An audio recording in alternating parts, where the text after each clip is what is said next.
चलिए, जैसा कि आप सब आज की क्लास में क्या पढ़ने वाले हैं, कक्षा 9वीं के गणित यानी कि अभ्यास 1.1 का पहला प्रश्न। ठीक है, यहाँ पे लिखा गया है और इसमें हम पूरे के पूरे प्रश्न को हल करेंगे। ठीक है, बहुत ही बेसिक लेवल से हल करेंगे जिससे कि आप सभी को किसी भी तरह की कोई समस्या ना आ सके। ठीक है, चलिए, ये यूपी बोर्ड की मैथ है, एनसीईआरटी कक्षा 9वीं अभ्यास 1.1 का पहला भाग यानी पहले प्रश्न में आपसे क्या पूछा गया है ये आपको बताना है। क्या शून्य एक परिमेय संख्या है? आपसे यहां से यहां तक का जो जवाब पूछा है, कह रहा है कि क्या शून्य एक परिमेय संख्या है। अगर हाँ है तो क्या इसे आप p बटा क्यू के रूप में लिख सकते हैं? अगर ये शून्य एक परिमेय संख्या है तो क्या आप इसे p बटा क्यू के रूप में लिख सकते हैं, जहां पर p और q एक पूर्णांक संख्या है जबकि q बराबर नहीं है किसके, 0 के। ठीक है, तो अब इसमें हम क्या करने वाले हैं, ध्यान से देखिए। पहले यहां से लेकर के यहां तक के आपको जवाब पता होने चाहिए। क्या शून्य एक परिमेय संख्या है? परिमेय संख्या क्या होती है, थोड़ा सा आप यहां पर देखेंगे। परिमेय संख्या जिसे हम किसके रूप में लिखते हैं, p बटा क्यू यानी अंश बटा हर के रूप में लिखते हैं, और हर हमारा 0 के बराबर नहीं होना चाहिए। अंश आपका 0 हो सकता है बट हर आपका 0 नहीं हो सकता है। कहने का मतलब अंश आपका 0 हो, हर 0 ना हो, हर कभी भी 0 ना हो। ये अगर कोई पूछता है क्या 0 एक परिमेय संख्या है, तो कहना है हाँ, एक 0 एक परिमेय संख्या, क्योंकि बटे में जब हम 1 लगाएंगे तो ये p बटा क्यू के रूप में बन जाएगा, तो ये इसलिए ये परिमेय संख्या है, नहीं तो ये परिमेय संख्या नहीं होती। ऐसे ही अगर आपसे कहा जाए कि क्या 5 बटा 0 एक परिमेय संख्या है, तो आप कहोगे नहीं, ये परिमेय संख्या नहीं है। क्यों नहीं है? क्योंकि ये p है और ये q है, जबकि p का मान 0 हो सकता है, q का मान 0 नहीं हो सकता है, इसलिए ये परिमेय संख्या नहीं होगी। ठीक है, चलो इसके हल को लिखते हैं। एक शब्द में इसका जवाब छिपा है, क्या है? क्या शून्य एक परिमेय संख्या है? तो आपको एक शब्दों में जवाब देना है हाँ, शून्य एक परिमेय संख्या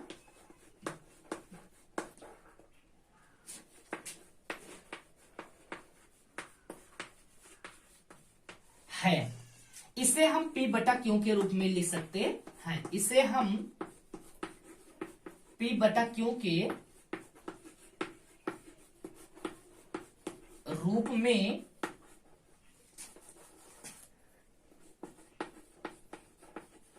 लिख सकते हैं। जैसे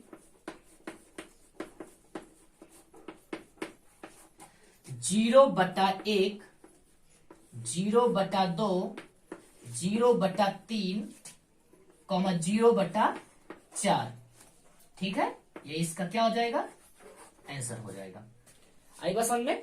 0/1 भी परिमेय संख्या, 0/2 भी परिमेय संख्या, 0/3 भी परिमेय संख्या, 0/4 भी परिमेय संख्या। क्या आप अब बताइए, क्या 5/0 परिमेय संख्या है? तो आप तुरंत बताएंगे 5/0 परिमेय संख्या नहीं होता है, क्योंकि ये p है, ये q है, q का मान हमारा बराबर नहीं होना चाहिए किसके, 0 के। नोट कर लीजिए। चलिए अब हम प्रश्न नंबर 2 को हल करते हैं। प्रश्न नंबर 2 में आपसे क्या पूछा जा रहा है, यहाँ ध्यान से देखिए। प्रश्न नंबर 2 में पूछा जा रहा है 3 और 4 के बीच छह परिमेय संख्या ज्ञात कीजिए। अगर आपसे कोई पूछता है, किसी भी प्रश्न में आपसे पूछा जाए 3 या 4 के बीच छह परिमेय संख्या, इसके साथ साथ कितनी ही संख्या क्यों ना पूछा जाए, आपसे 2 परिमेय संख्या दिया गया, 2 परिमेय संख्याओं के बीच में कितनी ही परिमेय संख्या क्या क्यों ना पूछे, आपको कुछ नहीं करना। आपको एक बात याद रखना, जितनी परिमेय संख्या जितनी परिमेय संख्या आपसे पूछा जा रहा है उस परिमेय संख्या में आप 1 जोड़ दोगे और दिए गए परिमेय संख्या में अंश बटा हर में उसी नंबर से क्या कर दोगे, गुणा कर दोगे, तो आपको इन दोनों के बीच का परिमेय संख्या पता चल जाएगा। तो चलिए इसको हम बिना टाइम वेस्ट किए जल्दी से खत्म करते हैं। ठीक है, 3 और 4 के बीच 6 परिमेय संख्या। आपको कितनी परिमेय संख्याएं ज्ञात करनी है, 6 परिमेय संख्याएं। तो 6 में 1 जोड़ देंगे और दिए गए परिमेय संख्या में अंश बटा हर से क्या कर देंगे, गुणा कर देंगे। तो चलिए इसका जवाब क्या होगा, देखिए हल क्या करना है, 3 और 4 के बीच की परिमेय संख्या अब ये बताइए कितनी परिमेय संख्या ज्ञात करनी है? 6 परिमेय संख्या ज्ञात करनी है। तो 6 परिमेय संख्या यहां लिखेंगे, 6 परिमेय संख्या ज्ञात करने के लिए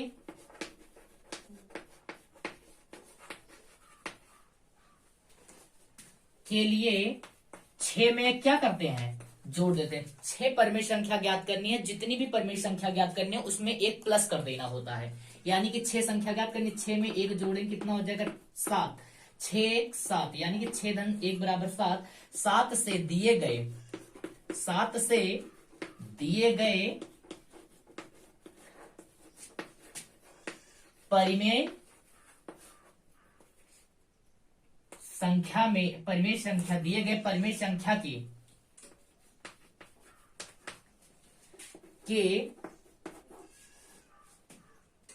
दिए गए परिमेय संख्या से अंश व हर में गुणा करने पर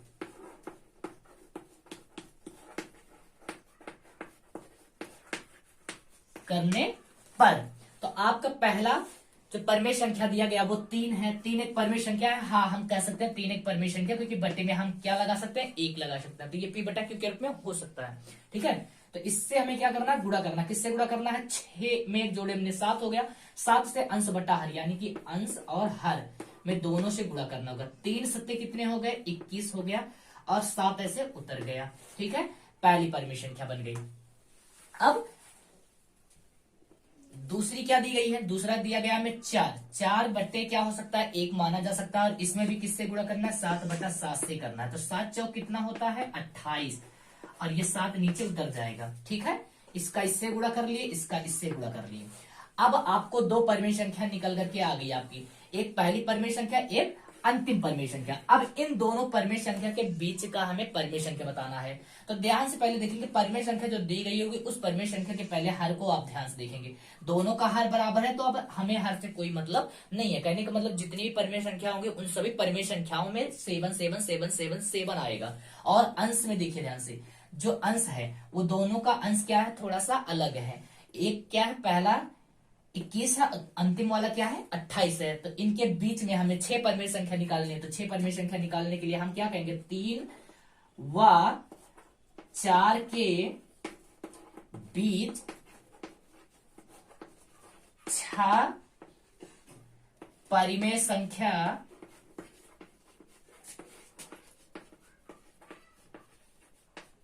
क्रमशः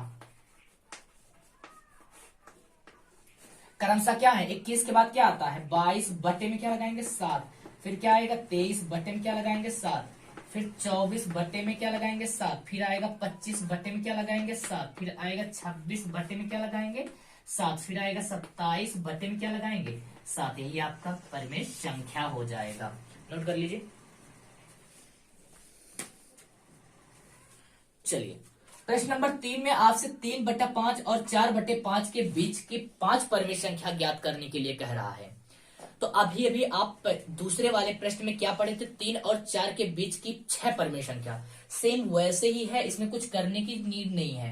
ठीक है, परिमेय संख्या इसने पूछा गया है, तो परिमेय संख्या आप तो जानते हैं, जिसको हम पी बटा क्यू के रूप में लिखते हैं। ठीक है, अब यहां पर आप थोड़ा सा देखेंगे तो ये परिमेय संख्या के रूप में बेसिकली लिखा गया है, ये भी परिमेय संख्या एक लिखा गया है। अब ये बात आती है कि परिमेय संख्या तो लिखी गई है, लेकिन ये अंश बटे हर के रूप में होता है। ठीक है, हाँ। अब दोनों की परिमेय संख्या, जो दोनों परिमेय संख्याएं दी गई हैं, क्या उन दोनों परिमेय संख्याओं के हर आपस में बराबर है? अगर आपके दोनों हर बराबर होते हैं तो आपको कोई समस्या नहीं आती है। जब आपके हर बराबर नहीं होते हैं तो आपको बीच की परिमेय संख्या निकालने में बहुत ही कठिनाई होने लगती है। तब आपको करना क्या होता है? जब आपके दो दिए गए परिमेय संख्या के हर अलग अलग होते हैं तो पहले आप उन दोनों हरों का लासा लेकर के उन दोनों के हर को बराबर करेंगे। जब उन दोनों के हर बराबर हो जाते हैं तब आप उनके बीच की परिमेय संख्या निकालेंगे। ठीक है, चलिए हम कैसे निकालते हैं, यहाँ ध्यान देखिए। हमारे पास जो सवाल दे रखा है उसमें दोनों के दोनों हर आपस में क्या है? बराबर है, इसलिए हमें लासा लेने की कोई नीड नहीं है। तो यहाँ पे हम क्या लिखने वाले हैं? हल, और इसको फटाक से करते हैं सॉल्व। देखिए 3/5 और 4/5 के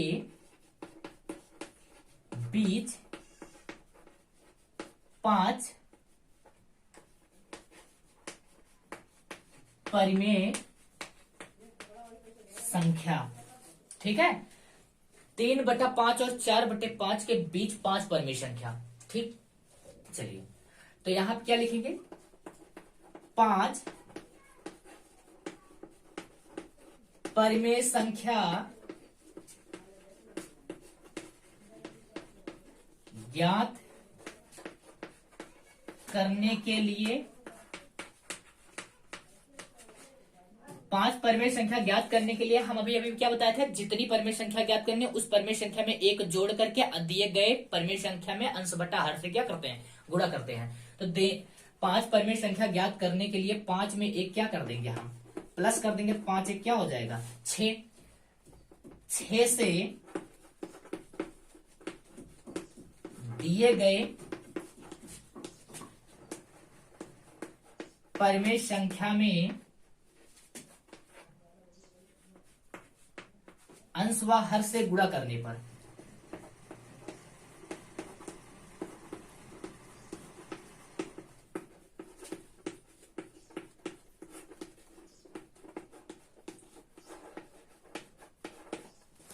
तो पहला परिमेय संख्या आपका क्या है 3/5, इसमें गुणा किससे करना है 6/6 से। तो ये बराबर क्या निकल कर गया 3×6 18 और 5×6 30। आपको इसे काटने की नीड नहीं है कि आप इसको सरल कर दो, छोटा कर दो। ठीक है, आपसे परिमेय संख्या पूछा जा रहा है। और दूसरी परिमेय संख्या क्या है 4/5, इसमें भी किससे गुणा करेंगे 6/6 बराबर क्या हो जाएगा 4×6 24 होता है और 5×6 30 होता है। अब हमारे पास दो परिमेय संख्या ये निकल करके आ गई, एक पहली परिमेय संख्या, एक अंतिम परिमेय संख्या। अब इन दोनों परिमेय संख्याओं के बीच की हमें क्या निकालनी है, परिमेय संख्या निकालनी है। तो कितनी परिमेय संख्या 5 परिमेय संख्या। तो हम क्या लिखेंगे यहां पे अतः। ठीक है, अतः 3/5 और 4/5 के बीच 5 परिमेय संख्या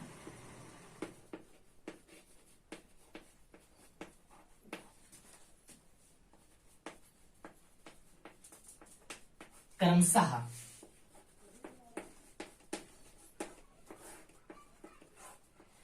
क्या है 18 के बाद क्या आता है 19 बटा का क्या लिखेंगे 30, 19 के बाद आता है 20 बटा का क्या लिखेंगे 30, 20 के बाद क्या आता है 21 बटा का 30, कामा 22 बटा का 30, कामा 23 बटा का 30। ये क्या हो जाएगा, इसका सॉल्यूशन हो जाएगा। ओके,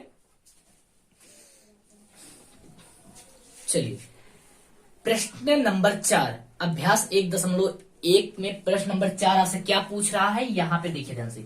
नीचे दिए गए कथन सत्य है या असत्य है, कारण के साथ अपने उत्तर दीजिए। तो आपको सत्य है या असत्य है इसके कारण भी आपको बताने होंगे। तो दिए गए जो प्रश्न है उसमें क्या पूछा जा रहा है, प्रत्येक प्राकृत संख्या एक पूर्ण संख्या होती है। तो पहले नंबर आप प्रश्न को पकड़ने की कोशिश कीजिए, क्या क्या चीजें आपसे पूछी गई हैं। प्रत्येक प्राकृत संख्या यानी कि प्राकृत संख्या, थोड़ा सा आप लिख लीजिए यहाँ पे, प्राकृत संख्या। प्राकृत संख्या क्या होती है 1 2 3 4 डट इनफाइनाइट। लेकिन पूर्ण संख्या क्या होती है, पूर्ण संख्या जो होती है 0 से शुरू होती है 1 2 3 4 5 डट, ये भी क्या होता है इनफाइनाइट होता है। कहने का मतलब क्या है कि प्रत्येक प्राकृत संख्या, जो ये प्राकृत संख्या है क्या ये पूर्ण संख्या है, तो हम कह सकते हैं हाँ ये पूर्ण संख्या है, क्योंकि ये किसके अंतर्गत आ रही है, पूर्ण संख्या की। अगर हम 0 को यहां से थोड़ी देर के लिए हटा दें तो क्या ये प्राकृत संख्या पूरी की पूरी पूर्ण संख्या बन रही है कि नहीं बन रही है, तो बन रही है। कहने का मतलब है कि प्रत्येक प्राकृत संख्या पूर्ण संख्या के अंदर आती है। तो ये कथन हमारा क्या होगा, एक शब्दों में सत्य है। उत्तर इसका क्या हुआ, सत्य। अब आपको कारण बताना है, यहां पर आप क्या लिखेंगे, कारण। कारण क्या देंगे, क्योंकि प्रत्येक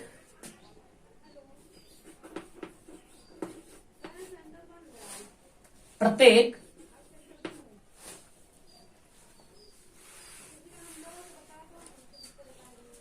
प्रकृत संख्या पूर्ण संख्या के संग्रह में होती है। पूर्ण संख्या के संग्रह में होती है। ओके, चलिए ऐसे ही आपसे प्रश्न नंबर 2 में पूछा गया है प्रत्येक पूर्णांक संख्या एक पूर्ण संख्या होती है। पूर्णांक संख्या पहले आप जानेंगे, पूर्णांक संख्या क्या होती है। पूर्णांक संख्या को अंग्रेजी में इंटीजर कहते हैं, जो ऋणात्मक और क्या होते हैं, धनात्मक होते हैं। पूर्णांक संख्या ऋणात्मक और धनात्मक होती है, जिन्हें हम संख्या रेखा पर प्रदर्शित कर सकें। ठीक है, तो यहां आपसे देखिए, यहां से यहां तक जो प्रश्न आपसे पूछा जा रहा है वो पूछा जा रहा है पूर्णांक संख्या। और पूर्णांक संख्या हमने अभी अभी आपको बताया कि पूर्णांक संख्या जो होती है वो ऋणात्मक और धनात्मक होती है, जबकि एक पूर्ण संख्या है। पूछा जा रहा है क्या ये पूर्ण संख्या है, तो हम तुरंत बताएंगे नहीं ये पूर्ण संख्या नहीं है, क्योंकि जो पूर्ण संख्या होती है वो पूर्ण संख्या क्या होती है, पूर्ण संख्या हमेशा धनात्मक होती है और यह 0 से शुरू होती है, जबकि पूर्णांक संख्या धनात्मक के साथ ऋणात्मक दोनों होती हैं और पूर्ण संख्या क्या होती है, केवल धनात्मक संख्या होती है। इसलिए यहां पे हम इसका जवाब क्या देंगे, असत्य। क्या कहेंगे, असत्य है। यह कथन क्या होगा, असत्य। आपसे कारण पूछ रहा है तो कारण में आप लिख सकते हैं क्योंकि -2 एक पूर्णांक संख्या है, परंतु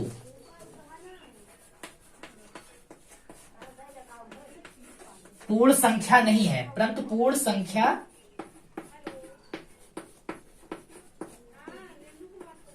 नहीं है। क्लियर है। चलिए अब आपसे प्रश्न नंबर 3 में प्रत्येक परिमेय संख्या एक पूर्ण संख्या होती है। अब आपसे पूछा गया परिमेय संख्या। अभी भी हमने पहले आपको बताया था परिमेय संख्या किसमें होती है, p बटा q, यानी अंश बटा हर के रूप में होते हैं, जबकि हर हमारे 0 के बराबर नहीं होते हैं। तो प्रत्येक परिमेय संख्या एक पूर्ण संख्या। अभी हमने आपको पूर्ण संख्या के बारे में बताया। पूर्ण संख्या हमारा 0, 1, 2, 3, 4, 5 कभी परिमेय संख्या यानी कि p बटा q के रूप में हमारी जो पूर्ण संख्या होती है वो नहीं होती है। तो इसका जो जवाब होगा वो क्या हो जाएगा, असत्य। अगर आपसे कारण की बात करते हैं तो कारण में आप क्या देंगे जवाब, क्योंकि p बटा q एक परिमेय संख्या है, परंतु एक पूर्ण संख्या नहीं है।